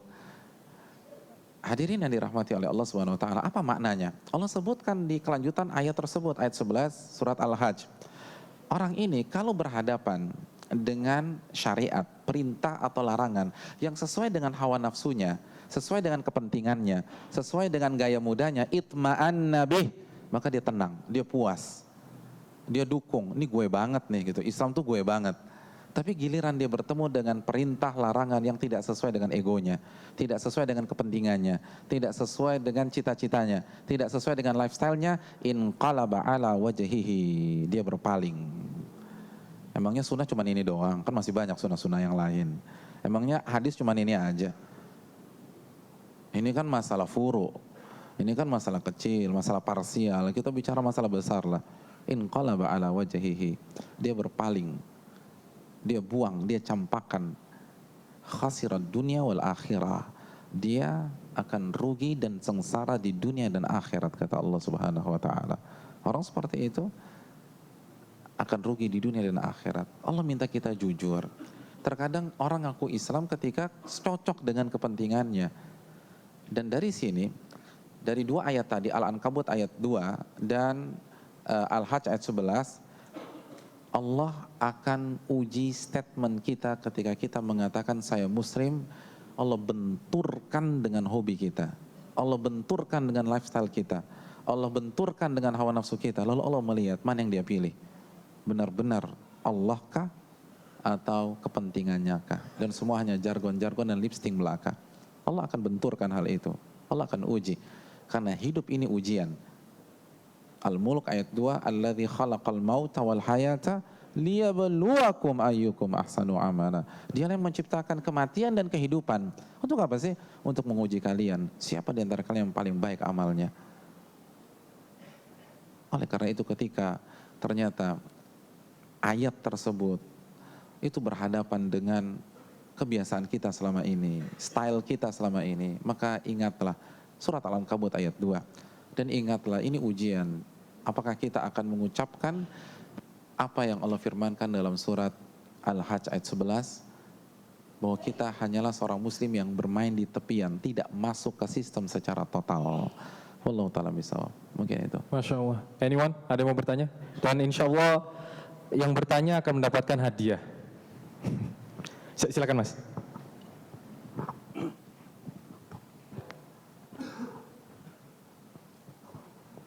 Assalamualaikum warahmatullahi wabarakatuh. Pak Ustadz, gue muslim dari Juni 70. Gue udah sekolah di Al-Azhar dari SD sampai SMA. Tadi kalau Pak Ustadz bilang, gue muslim, berarti saya harus bisa menjelaskan apa sih itu muslim. Karena kalau Pak Ustadz bilang, tanya, saya bilang gue pian, berarti saya bisa jelasin siapa saya. Nah, sampai suatu saat yang disebut gua muslim ini teruji gitu. Karena sekitar setahun yang lalu, saya minta ini di komentar seberapa sering kita harus mengenal keislaman kita.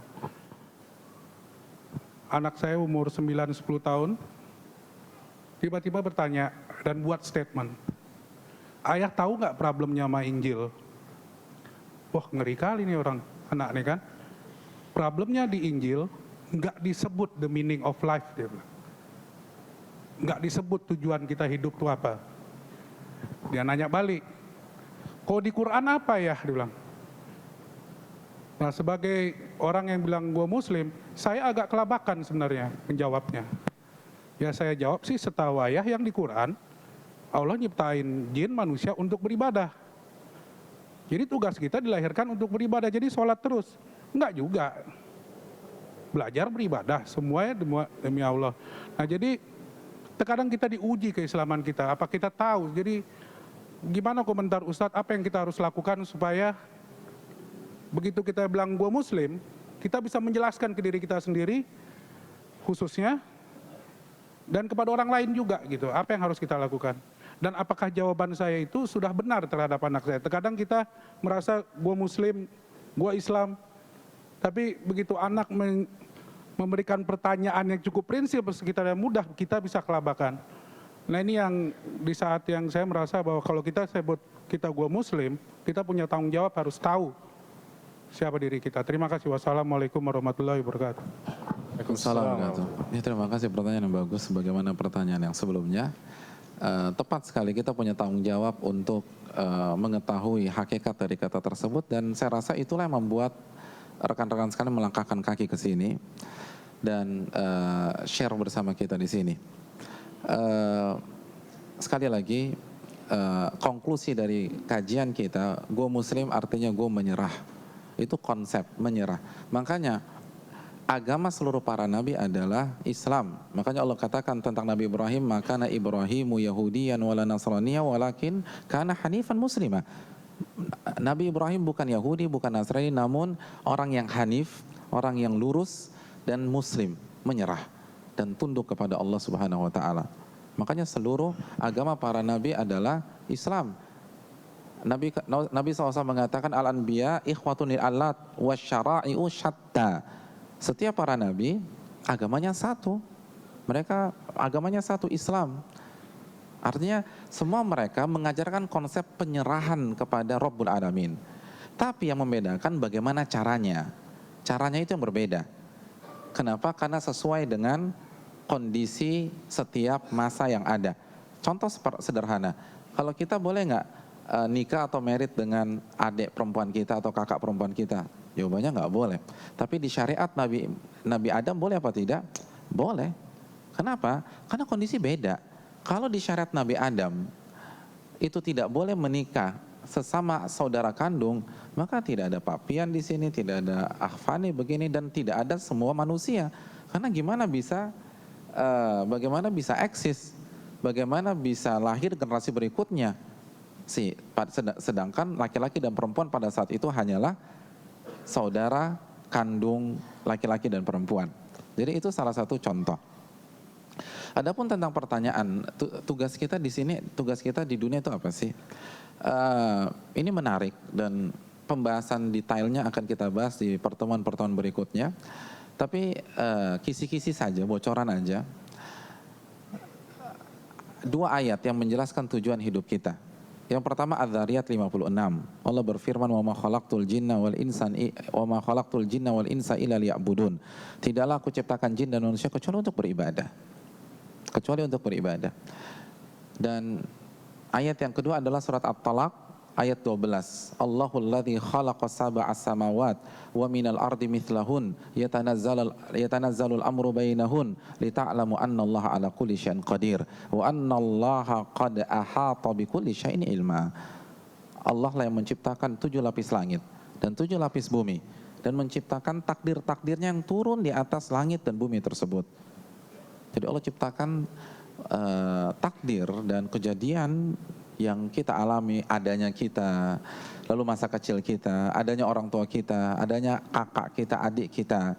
Itu untuk apa sih? Lita'lamu annallaha ala kulli syai'in qadir. Agar kalian mengetahui Rabb kalian itu maha berkuasa. Wa annallaha qad ahata bikulli syai'in ilma. Dan ilmu Allah mencakup segala sesuatu. Jadi agar kalian mengetahui sehebat apa Allah Subhanahu wa taala, maka setiap hal harus dikaitkan dengan Allah. Itu bocoran tentang masalah itu. Dan gimana cara kita? Tentu saja dengan belajar. Imam Syafi'i mengatakan, "Man kana yuridu dunya fa'alaihi bil ilm." Kita nggak akan bisa menjelaskan masalah-masalah sains kepada anak kita kalau kita nggak punya background masalah tersebut. Begitu juga kita tidak akan bisa menjelaskan siapa Allah dan apa Islam, bagaimana sholat kepada anak kita, kepada saudara kita kalau kita nggak tahu ilmunya. Ulama kita mengatakan faqidu syai'la yu'ti. Orang yang nggak punya nggak bisa ngasih.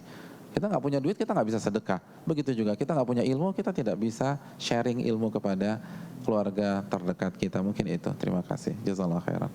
Masya Allah. Kita beralih ke pertanyaan wanita dulu ya.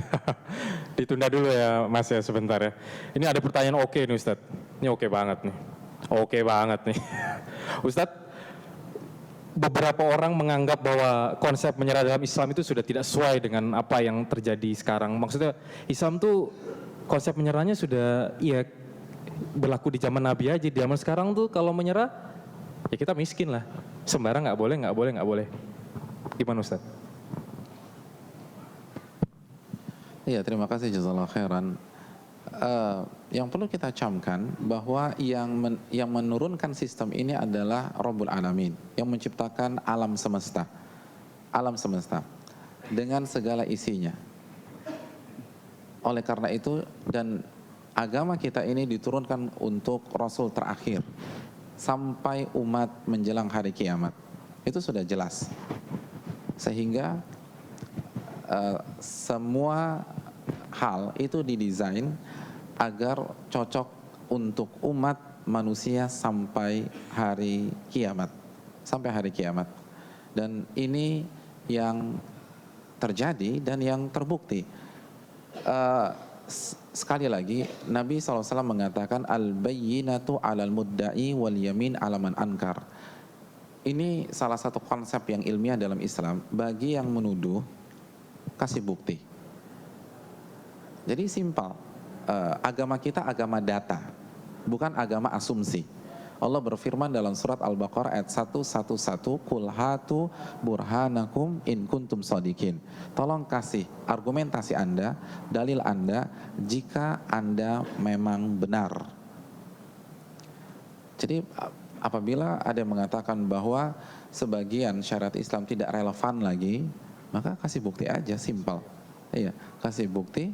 Atau agama Islam sudah expired lagi, kasih bukti mana contohnya, lalu kita bahas bersama-sama. Simple, kita beragama bukan menang-menangan kok, kita cari kebenaran bukan pembenaran. Jadi kasih bukti, nanti kita kaji bersama-sama, asal fair, asal kita lakukan dengan niat yang ikhlas, benar-benar mencari kebenaran. Dan Allah Ta'ala sampai detik ini kita tidak tahu ada bukti tersebut, dan insya Allah tidak akan ada. Tapi barang siapa yang berpikir, kasih bukti, nanti kita kaji atau kita tanyakan kepada alim ulama kita yang lebih senior dan seterusnya. Karena agama kita adalah agama data, bukan agama asumsi, dan kita semua ingin mencari kebenaran bukan pembenaran. Jadi mungkin itu jawabannya. Masya Allah. Jadi agama Islam nih nggak pernah akan expired, Ustaz. Ya, nggak akan basi lah. Yang basi orangnya. Oke, Mas Dede silakan mau bertanya, silakan berdiri. Sini. Nih mereka cuma boleh nanya, emang nggak ditanya Pak? Mau ditanya ya? Iya ditanya juga. Oke. Biasanya kalau ditanya dapat hadiah Pak. Double hadiahnya. Silakan sebutkan namanya Mas. Assalamualaikum warahmatullahi wabarakatuh. Waalaikumsalam. Nama saya Dede Haryanto. Izin bertanya Ustadz, bagaimana definisi Islam dengan kata menyerah, mengalah, dan merendah? Apakah dalam Islam itu semua sama atau ada klasifikasi definisi tertentu Ustadz? Selanjutnya pertanyaan kedua. Mungkin Afwan, mungkin satu aja ya. Yang kedua nanti antum aja yang ditanya. Satu aja dulu nggak apa-apa ya. Nanti next insya Allah kita perbanyak lagi waktu insya Allah. Terima kasih. Silakan. Ya, terima kasih jazakallahu khair atas pertanyaan yang sangat bermanfaat, bahwa mengalah dan tadi apa? Mengalah dan menyerah, mengalah sama apa sih? Oh, merendah. Menyerah jelas itu makna dari Islam sebagaimana penjelasan Al-Imam At-Tabari, dan itulah makna etimologi atau makna bahasa dari Islam, karena Islam adalah sebuah kata bahasa Arab yang baku. Adapun mengalah itu salah satu ajaran di dalam agama yang konsepnya menyerah kepada Allah tadi. Artinya dalam beberapa kondisi yang tidak mungkin kita jelaskan pada saat ini karena bukan konteksnya, kita diminta untuk mengalah. Kita diminta untuk mengalah untuk kemaslahatan yang lebih besar. Dan contohnya Nabi mengatakan, wa mazadallahu abdan bi'afin illa izza. Dan tidaklah Allah menambah seseorang hamba karena dia memaafkan dan mengalah kepada orang lain, kecuali Allah akan angkat derajatnya. Begitu juga dalam konteks hubungan rumah tangga, di beberapa kesempatan Allah terangkan seperti dalam ayat surat An-Nisa 128, tapi kalau kita bahas ayat ini terlalu singkat bisa jadi bisa rame gitu ya. Ada mungkin waktunya kita bahas, tapi di ayat tersebut itu pun juga diajarkan konsep mengalah. Jadi Allah katakan, wa ini imra'atun khafat min ba'liha nusyuzan aw i'rada fala junaha 'alaihima an yusliha bainakuma sulha wa sulhu khair. Apabila seorang wanita melihat suaminya mulai berpaling dan dan rentan melakukan kezaliman, tidak ada salahnya untuk duduk bareng, bicara dari hati ke hati, dan kalau perlu ngalah kata Allah. Wa uhdiratil anfusyuh, dan jiwa manusia itu memang pelit banget kalau disuruh ngalah gitu loh. Jangankan ngalah itu kan kita kita berikan hak kita. Jangankan hak kita, hak orang aja kalau bisa kita embat kan gitu ya. Apalagi hak kita sendiri. Nah, oleh karena itu Allah katakan wa uhdiratil anfusu syuh. Jiwa manusia itu pelit banget kalau disuruh ngalah. Jadi ini kan konsep pengalah. Tetapi kalau bisa, kalau kalian baik kepada istri kalian, jika kalian bertakwa dan baik kepada istri kalian, sesungguhnya Allah Maha melihat apa yang kalian lakukan. An-Nisa 128. Jadi itu konsep mengalah. Adapun merendah, konsep merendah kan kita sepakat ya. Ada dua opsi. Pertama rendah hati dan rendah diri. Adapun rendah hati itu adalah konsep dari ketawaduan. Konsep dari ketawaduan, Nabi mengatakan la yadkhulul jannata man kana fi qalbi mithqalu dzarratin min kibrin, tidak akan masuk surga orang yang di dalam hatinya ada kesombongan walaupun sebesar dzarrah. Apa dzarrah? Dzarrah apa? Bukan sawi, bukan. Kenapa biji sawi? Suka mie ayam. Dzarrah itu partikel terkecil. Jadi dulu waktu saya sekolah kalau nggak salah atom ya, tapi katanya ada partikel lebih kecil dari atom. Tapi ya adiknya atom, Ustaz. Oke, adiknya atom. Itu artinya dzarrah. Jadi walaupun persentasenya 0,0000001%. Lalu Nabi ditanya, "Ya Rasulullah, ara'aita in kana ar-rajulu yuhibbu an yakuna thawbuhu hasanan wa na'luhu hasanatan?" Bagaimana jika ada seseorang yang suka memakai baju yang bagus gitu, baju yang bagus, rapi, necis, stylish misalnya, dan suka memakai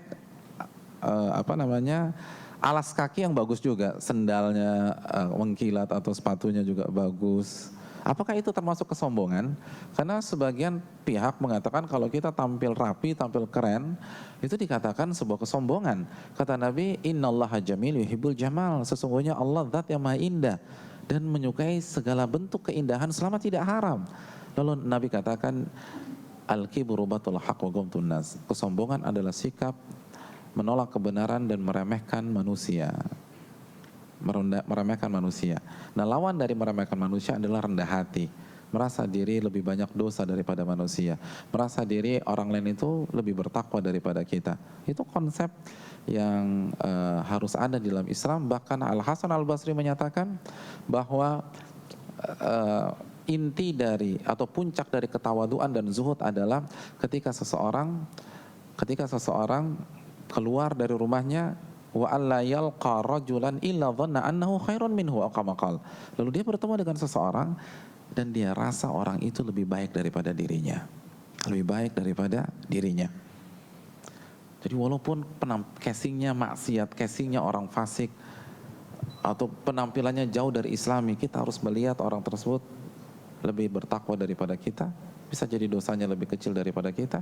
Bisa jadi kita yang rajin sholat, kita yang sudah hijrah, kita yang sudah hijabers, ada di dalam hati kita kesombongan, ria, nggak ikhlas, ingin tampil, dan itu lebih fatal daripada dosa-dosa atau kemaksiatan yang mereka lakukan. Itulah konsep rendah hati. Makanya menariknya di Islam ada konsep amar ma'ruf nahi mungkar, mengajak yang ma'ruf dan mengingkari kemungkaran, mengkritik kemungkaran, atau menyalahkan yang salah. Tetapi bukan berarti ketika kita menyalahkan yang salah, kita merasa lebih baik daripada orang yang salah.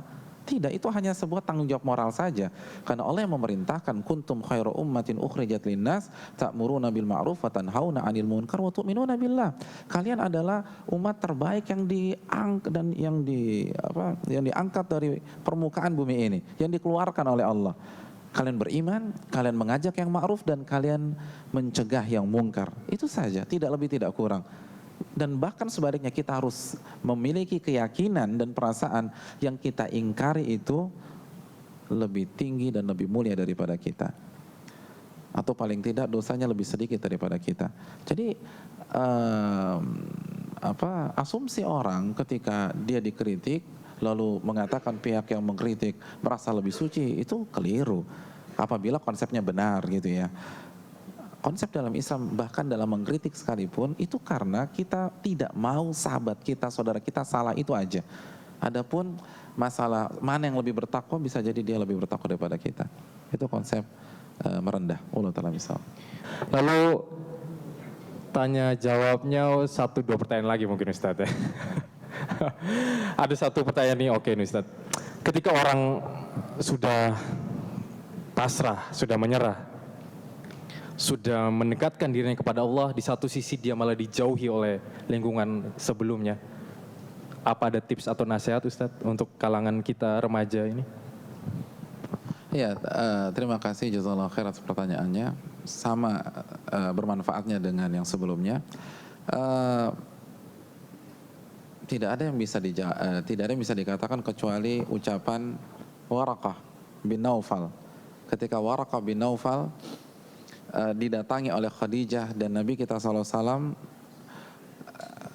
ketika pasangan suami istri terbaik di dunia ini curhat saat baru saja didatangi oleh malaikat Jibril. Pernah dengar hadis itu? Hadis sangat terkenal. Ketika Iqra bismi rabbikal ladzi khalaq, khalaqal insana min 'alaq, Iqra wa rabbukal akram. Lalu Nabi pucat, Nabi pulang ke rumah Khadijah, lalu Nabi katakan zammiluni, tolong selimuti aku. Lalu Nabi menceritakan apa yang baru saja dialami. Lalu Khadijah menaikkan moralnya. Lalu Khadijah mengajak Nabi kita untuk curhat, untuk menceritakan, untuk sharing ke orang yang lebih berpengalaman, orang yang tahu tentang kitab-kitab Allah sebelumnya, yaitu Waraqah bin Naufal, sepupunya Khadijah. Lalu singkat cerita, setelah Nabi SAW menjelaskan apa yang beliau alami, lalu apa kata Waraqah? Itu tuh namus, Jibril yang datang ke Musa. Lalu Waraqah menyebutkan sebuah fakta yang cukup mengejutkan Nabi SAW. Kata Waraqah, kalau aku masih hidup pada saat kaummu mengusirmu, aku akan berada di saf terdepan membelamu. Itu kaget banget Nabi kita. Kok bisa kaget Ustaz? Bagaimana tidak kaget? Pada hari itu atau pada saat itu, Nabi adalah seorang tokoh muda yang sangat dikagumi di kota Mekah. Lalu Waraqah mengatakan dia akan diusir. Ini kan aneh. Jadi siapa yang tidak mengagumi Muhammad muda pada saat itu? Siapa yang tidak tertarik dengan Muhammad muda? Siapa yang tidak yakin dan percaya dengan Muhammad muda pada saat itu? Muhammad muda adalah tokoh muda yang paling karismatik dan yang paling menjadi daya magnet di kota Mekah. Lalu ada Waraqah mengatakan bahwa kaummu akan mengusir dirimu. Lalu Nabi balik bertanya, apakah kaumku akan mengusir diriku? Ini keywordnya Waraqah bin Naufal. Kata Waraqah bin Naufal, ma min rajulin ya'ti bimithli ma ji'ta bihi illa udi. Tidaklah ada seorang pun yang membawa ajaran yang akan engkau bawa ini, kecuali pasti dia akan dimusuhi oleh sebagian pihak. Pasti sudah. Simpel. Kalau Nabi saja dimusuhi oleh banyak pihak, padahal beliau kayaknya nggak punya, kita kehabisan kata menceritakan Nabi kita. Beliau adalah orang yang paling tampan, yang paling sempurna dalam fisiknya. Beliau adalah orang yang paling berakhlak mulia. Beliau bangsawan, beliau adalah cucu dari Abdul Muttalib. Dan kalau nasabnya ditarik garis lurus lagi sampai kepada Ismail dan Ibrahim, itu masih saja dibenci oleh sebagian pihak. Lalu kita meminta seluruh orang simpati kepada kita, nggak mungkin. Itu mustahil. Makanya Hasan al-Basri itu pernah membuat statement yang sangat mencengangkan. Kata Hasan al-Basri, apabila seluruh satu wilayah, mungkin ini Jakarta Selatan, semuanya senang sama Anda, fa'lam annaka rajulun su'. Jadi apabila semua orang di Jakarta Selatan suka sama Anda, ketahuilah Anda orang yang buruk, kata Hasan al-Basri. Kenapa? Karena Anda nggak mungkin memuaskan setiap orang kecuali Anda menjadi penjilat di hadapan mereka. Anda akan basa-basi, Anda tidak berani, Anda tidak akan mengeluarkan prinsip Anda. Karena apabila Anda punya prinsip, pasti ada pro dan kontra. Sebagaimana Nabi ada pro dan kontra. Namun perlu kita ingat, kita tidak diizinkan untuk mencari musuh kecuali sama syaitan. Inna syaitana lakum aduan fattakhidhu aduan. Jadikanlah syaitan itu musuh, kata Allah. Adapun manusia, sekali lagi konsep kita, sabda Nabi, al-mu'min alladhi yukhalitun nas wa yasbir ala adahum khairun minal mu'min alladhi la yukhalitun nas wa la yasbir ala adahum. Seorang mukmin yang bergaul dengan manusia lalu dia bersabar Jadi orang suka nggak suka itu urusan dia dengan Allah. Yang penting saya tetap bergaul dengan dia dengan baik. Itu lebih baik daripada seorang mukmin yang keluar dari komunitasnya karena nggak sabar dengan perlakuan-perlakuan mereka. Oleh karena itu Islam mendekatkan yang jauh, bukan menjauhkan yang sudah dekat. Kecuali kalau itu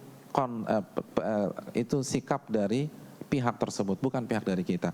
Tetaplah jaga hubungan silaturahmi, jaga hubungan pertemanan, persahabatan. Justru kita ajak teman-teman kita, teman nongkrong kita untuk kembali kepada Allah. Kalau bukan kita yang mengajak, siapa lagi yang mengajak mereka? Kalau kita menjauh karena kita sudah ngaji, kita merasa sudah hijrah, lalu siapa yang berbicara dengan mereka dari hati ke hati, yang memberikan solusi kepada mereka, yang mengajak mereka kepada firman-firman Allah Subhanahu wa taala.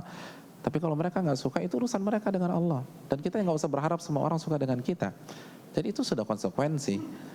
Tapi sekali lagi tetap jaga akhlak yang mulia. Ingat, ilmu itu berbanding lurus dengan akhlak, dengan kesantunan, dengan kebijakan. Lihat Umar bin Khattab. Umar bin Khattab adalah orang yang punya lisan sangat tajam ketika belum beriman, sebelum ngaji dengan Nabi. Tapi begitu telah mengaji dengan Nabi, belajar sama Nabi, itu bahasanya sangat santun. Bahkan beliau memanggil Bilal dengan katakan Sayyiduna Bilal. Sayyiduna Bilal kalau bahasa kita itu Pak Bilal. Jadi Pak Bilal adalah mantan budak yang kastanya sangat di bawah Umar bin Khattab, tapi ketika belajar beliau akan hormati setiap orang karena itu konsekuensi dari ilmu. Jadi ilmu itu bukan membuat kita jauh dari teman-teman kantor kita, jauh dari lingkungan kita, jauh dari keluarga besar kita, atau justru memilih untuk menyendiri. Tidak, itu justru tantangan. Islam meminta kita untuk tetap bersabar dengan mereka, ajak terus mereka, dan berakhlak mulia dengan mereka. Mungkin itu. Masya Allah. Oke, ada yang bertanya lagi mungkin? Oh, oke, silakan. Silakan berdiri. Assalamualaikum warahmatullahi wabarakatuh. Ustaz, terkait dengan apa? Kita harus berserah diri terhadap aturan Allah. Pastikan kita akan berpedoman pada Al-Quran. Permasalahannya tafsir atau pemahaman siapa yang kita harus pakai? Karena misalnya permasalahan jilbab, ada tafsir yang mengatakan bahwa jilbab itu tidak wajib. Jilbab itu adalah kebudayaan. Nah, ini ada kan kerancuan ini, karena pedomannya sendiri sekarang menjadi multi interpretasi seperti itu. Jadi mungkin pedomannya seperti apa yang harus ya kasih clue lah, atau gimana tafsir siapa yang harus kita ikuti ataupun pemahaman siapa yang harus kita ikuti dalam memahami Al-Quran. Terima kasih. Iya, terima kasih jazakallahu khair, pertanyaan yang sangat bermanfaat tapi panjang ya. Itu pertanyaan yang nggak bisa dijawab dalam ada konten yang cukup kita butuh hanya 5 menit menjawab. Ada konten yang butuh 20 menit. Kalau konten yang 20 menit itu kita jawab cuma 5 menit, bisa miskomunikasi dan bisa salah paham. Tapi kalau konten yang 5 menit kita jawab 20 menit, orang bosan, orang boring nih, Ustaz kelamaan muter-muter terus dari tadi. Jadi maksudnya pertanyaan ini pertanyaan yang bagus, tapi jawabannya butuh waktu. Kalau nggak kita nggak pulang-pulang dulu jam 9. Tapi intinya gini deh, semua hal, kalau kita mau menanggalkan ego kita, mau menanggalkan kepentingan kita, dan kita menyerah kepada Allah, itu simpel gitu loh. Yang bikin ribet itu karena ada motif, ada kepentingan, ada hawa nafsu di sana. Bayangkan Allah dan Rasulnya untuk membuat kota Madinah steril dari miras, minuman keras, itu hanya butuh 1 ayat dan hanya butuh 1 hari. Allah hanya turunkan Al-Maidah ayat 90, innamal khamru wal maisiru wal ansabu wal azlamu rijsun min amali syaitan fajtanibuhu la'allakum tuflihun. Sesungguhnya khamar, judi, sesembelihan kepada berhala atau pengundian nasib itu perbuatan keji dan salah satu dari perbuatan-perbuatan syaitan, maka jauhilah agar kalian beruntung. Maka seluruh orang yang memiliki khamar, dia buang khamarnya. Kita tahu hadis Anas, ketika mereka sedang mau meminum khamar, lalu mendengar iklan tersebut, maka dia buang khamrnya. Lalu ada orang yang baru meminum dan menegak khamr, ia masukkan jari telunjuknya ke kerongkongannya, lalu dia muntahkan lagi khamr itu. Hanya satu ayat. Kita untuk melarang khamr di minimarket aja setengah mati. Karena nggak jujur. Jujurlah sama Allah.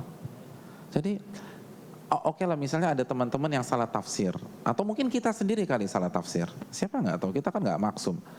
Kita tidak maksum. Makanya kan kita mengajak menyerah kepada Allah, bukan menyerah kepada ustadz, bukan menyerah kepada pembicara, karena semua kita tidak maksum. Kullu bani Adam khata' wa khairul khata'ina tawwabun. Setiap orang banyak sekali melakukan kesalahan, dan yang paling banyak dan yang paling baik dari mereka adalah orang yang paling banyak bertaubat. Jadi mungkin kita melakukan kesalahan, salah tafsir, salah memahami. Tapi kalau niat kita tulus, intinya nyerah deh. Insya Allah kita nggak akan bermain. Kalau kita diluruskan nggak akan mendebat. Karena kita ingat menyerah. Iya, saya Muslim. Muslim itu bukan mendebat.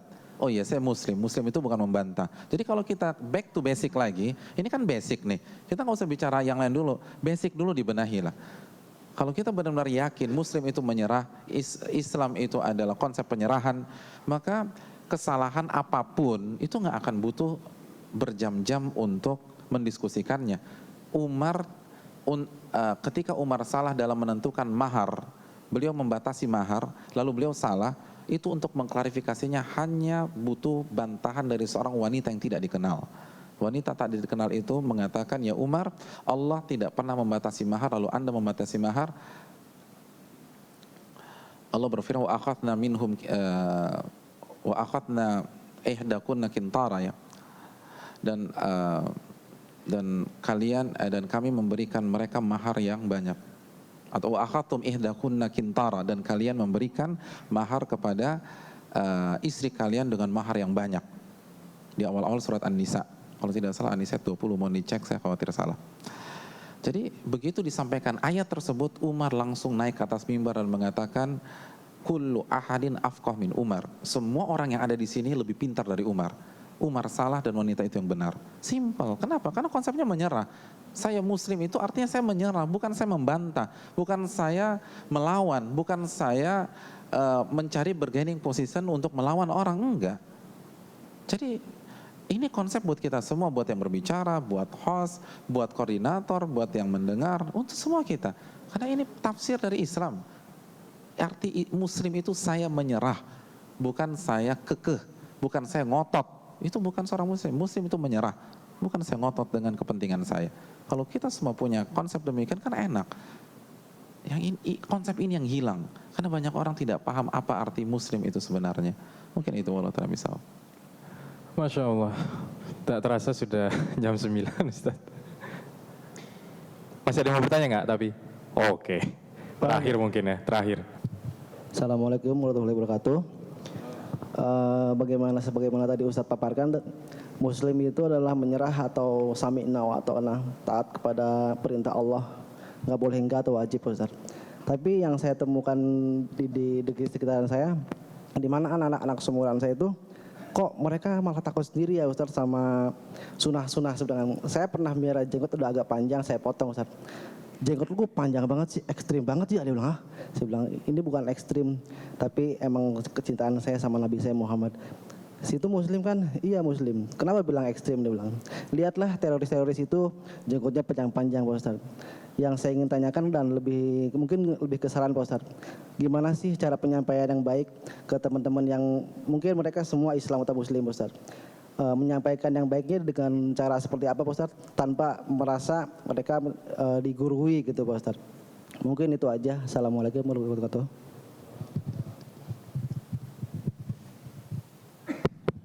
Ya, terima kasih jazakallahu khair atas pertanyaannya. Semua tentang niat ya, rekan-rekan sekalian.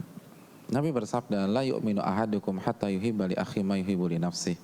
Tidak beriman salah seorang dari kalian sampai dia menginginkan untuk saudaranya apa yang ia inginkan untuk dirinya sendiri. Artinya ketika kita menasehati teman kita, sobat kita, kita tuh pengen dia merasakan nikmatnya berislam sebagaimana kita merasakan nikmatnya berislam, itu aja kok. Kita nggak ingin maksa mereka, kita nggak ingin bodoh-bodohin mereka, kita nggak ingin merasa lebih hebat dari mereka, atau kita nggak ingin bom sana bom sini. Kita hanya ingin, ayo dong, Islam itu tuh bahagia. Nanti kita akan jelaskan di poin-poin berikutnya bahwa sekali lagi kita nggak bisa bahagia kecuali dengan Islam. Itu yang pertama. Dan yang kedua, lagi-lagi spiritnya tuh apa sih? Kita ketika nasihatan orang kan emosi duluan, kesel duluan, atau mungkin nyerang balik. Ketika dia bilang kita ekstrim, kita marah, kita bilang dia kita serang lagi dia. Padahal Nabi mengatakan dalam hadis riwayat Imam Muslim, Nabi mengatakan unsur akhaka dzaliman aw madluma. Tolonglah saudaramu yang zalim atau terzalimi. Zalim atau terzalimi. Para sahabat ketika mendengar, mereka berkata, ya Rasulullah, kalau menolong orang yang terzalimi kita paham, tapi bagaimana menolong orang yang zalim? Apakah kita bantu perampokannya, kita halang-halangi korban pencopetannya, biar bisa dia melarikan diri? Apakah seperti itu? Jawabannya tidak, kata Nabi. Kata Nabi, tahjuzu tamna'uhu, cegah dia. Dan setiap orang yang bermaksiat itu menzalimi dirinya sendiri. Kenapa menzalimi dirinya sendiri?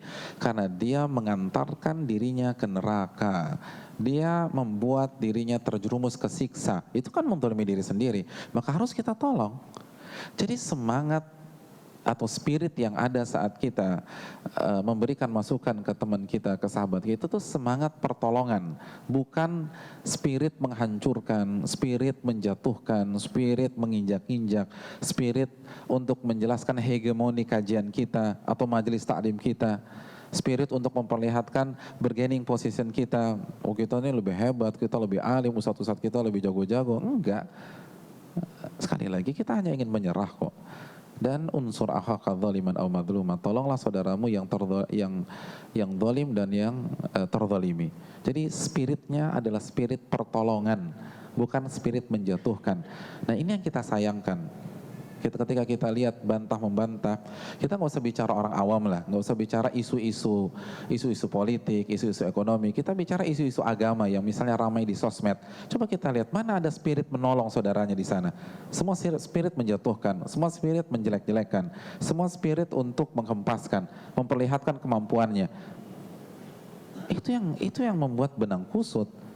Sekali lagi, yang salah itu katakan salah, yang benar katakan benar. Silakan mengkritik yang salah, tapi niat Anda apa? Unsur akhaka, ini dalam sekali. Kata Nabi SAW, tolonglah, tolong, bukan jatuhkan, bukan hempaskan, bukan injak-injak saudaramu yang melakukan kemaksiatan, tapi tolong. Zaliman aw madluma. Sekali lagi, ini yang hilang di tengah-tengah sebagian masyarakat kita. Mungkin itu, wallahu ta'ala bishawab.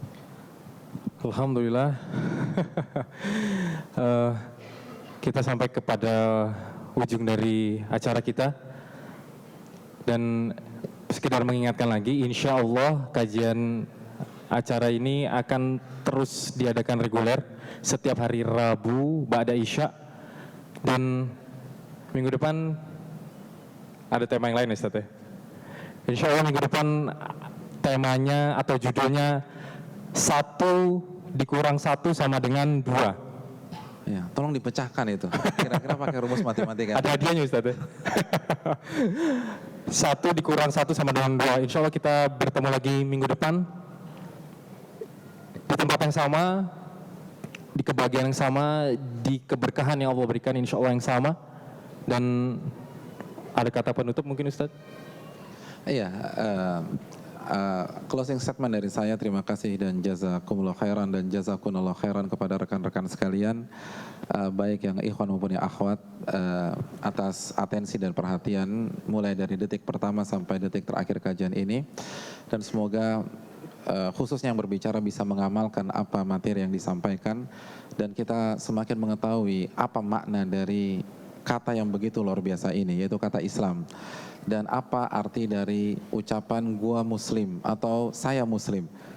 Islam adalah konsep menyerah secara total kepada Allah, dan muslim adalah kata benda subjek yang artinya saya menyerah. Maka jujurlah kepada Allah Subhanahu wa ta'ala. Ini yang perlu kita camkan, dan semoga materi ini bukan hanya sebuah permainan kata, bukan hanya sebuah retorika yang didengar oleh telinga, namun marilah kita bumikan materi ini dalam kehidupan kita sehari-hari. Kita hanya ingin menjadi hamba Allah, menjadi seorang muslim yang sejati, menjadi orang jujur di hadapan pencipta kita. Ini yang bisa disampaikan. Wassalamualaikum. Dan apabila ada kesalahan, buang saja apa yang saya katakan dan ikutilah tuntunan Nabi kita sallallahu alaihi wasallam. Dan saya sangat bersyukur jika ada yang ingin memberikan masukan atau mungkin mengkoreksi kesalahan tersebut. Terima kasih. Wassalamualaikum warahmatullahi wabarakatuh.